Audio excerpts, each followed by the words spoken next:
Le Rafale peut donner une rude concurrence aux avions de combat chinois Chengdu J-20. Bien qu'il s'agisse d'un avion de 4,5 génération et que le J-20 soit un avion de 5e génération.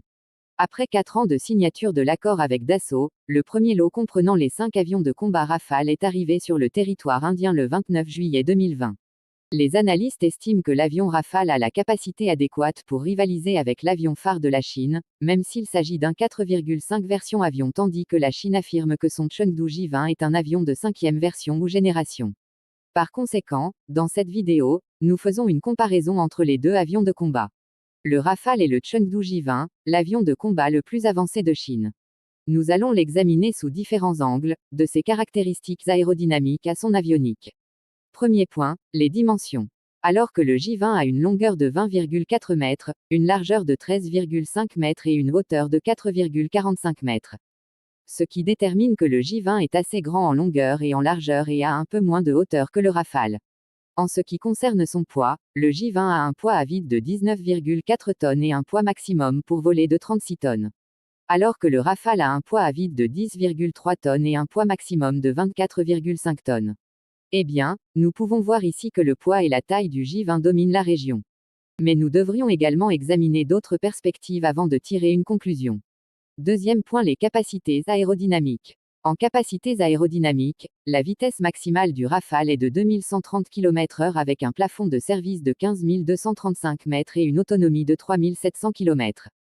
Alors que la vitesse maximale du J-20 est de 2223 km/h avec un plafond de service de 20 000 mètres où la portée du J-20 est inconnue. Troisième point, l'avionique. Dans le domaine de l'avionique, la Chine n'a pas encore révélé la fiche technique de l'avionique du chasseur J-20. Les experts pensent que le J-20 utilise un système radar à réseau actif à balayage électronique.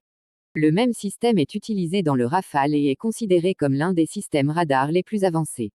En parlant du Rafale, il est composé d'une suite de guerre électronique appelée Spectra qui protège l'avion des menaces aériennes et terrestres. En outre, il est équipé de fonctions de détection des menaces, de brouillage, de leurre et d'analyse des menaces. Pour cette raison, il devient très difficile de l'abattre en plein vol. Il est également annoncé que pour réaliser Spectra, 30% de l'argent du Rafale a été dépensé. Tandis que le J-20 est équipé d'un capteur de recherche et de suivi infrarouge optique monté sur le menton, qui permet au pilote d'avoir une vue à 360 degrés des environs de l'avion. De plus, la Chine affirme que le pilote peut extraire les données et les informations en utilisant les satellites chinois présents dans l'avion, selon les besoins. Il semble donc qu'en avionique les deux avions aient des capacités assez similaires, alors que nous ne pouvons pas les comparer totalement car la Chine a divulgué des informations très limitées sur son Chengdu J-20. Quatrième point, le rôle et puissance de feu. Les deux avions peuvent entreprendre des missions comprenant des combats air-air, des combats air-sol, des combats en profondeur, des missions de combat de fourmis et des missions nucléaires. Et pour cela, ils disposent d'une quantité suffisante d'armes. Point. Dans le Rafale en Inde, les deux problèmes majeurs sont Scalp et Météore, où le Scalp est un missile air-sol, le Rafale et le Météore sont un missile au-delà de la portée visuelle. De même, dans le J-20, un missile au-delà de la portée visuelle est utilisé dont le nom est Place 15 selon les experts. En parlant des missiles au-delà de la portée visuelle, le Place 15 a une autonomie de plus de 200 km et peut se déplacer à une vitesse de 4939 km/h tandis que la portée d'un Météore est supérieure à 150 km et peut se déplacer à une vitesse de 4248 km/h. On voit ici que l'avion chinois domine. Mais l'avantage d'un Météore est qu'il est conçu pour frapper des cibles plus petites comme les drones ou les missiles de croisière. Alors que le Place 15 ne peut atteindre que des cibles plus grandes. Cela devient un avantage du Météore par rapport au Place 15. Cinquième point, la technologie furtive. En venant dans cette section, les Chinois disent que leur Pékin est un avion furtif de 5e génération qui ne peut être ni traqué ni localisé. Désormais, les professionnels de l'aérodynamique disent que la conception du Pékin est référencée à celle de l'avion F-22 Raptor. Aujourd'hui, l'Inde dispose d'un rapport selon lequel, lors d'un exercice en 2009, un F-22 a été retrouvé à l'aide d'un Rafale. De plus, l'Inde affirme que lors d'un exercice, le Su-20 a pu suivre un avion J-20.